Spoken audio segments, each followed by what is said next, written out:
هوبا ما نلاقيش دولارات، وهوبا نرجع لمشاكل ماديه تانية، نبدا ان احنا ما نقدرش ندفع. وبعدها لك يا زمالك، وبعدها لك يا زمالك. واحنا ما بنصدق ان احنا ربنا يكرمنا ونقدر ان احنا نحسن من اوضاعنا، نرجع تاني نفكر نمشي المدرب المصري اللي استحملنا السنه اللي فاتت بكل ظروفنا وعيوبنا واخطائنا، وقدرنا ناخد معاه بطوله مهمه ونوصل معاه لنهائي بطوله تانية، ونفكر ان احنا نغيره.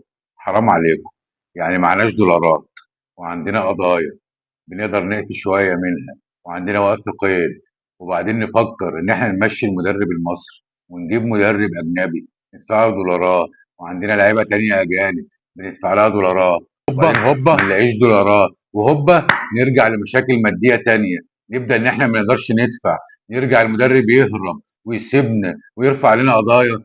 بترحمونا بقى.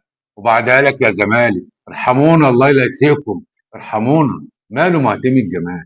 احنا راضيين بيك يا جمهور، ياخد بطولة افريقيا ما ياخدهاش، احنا بنحب الزمالك. ارحمونا بقى. ان شاء الله هيوصل لابعد ممكن ما هو ممكن في البطولة.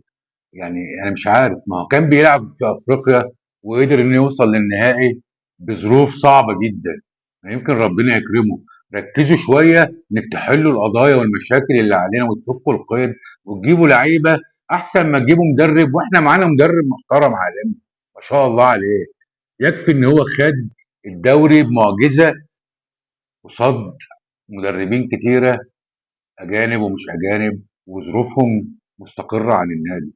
ارحمونا شوية. وبعدها لك يا زمالك.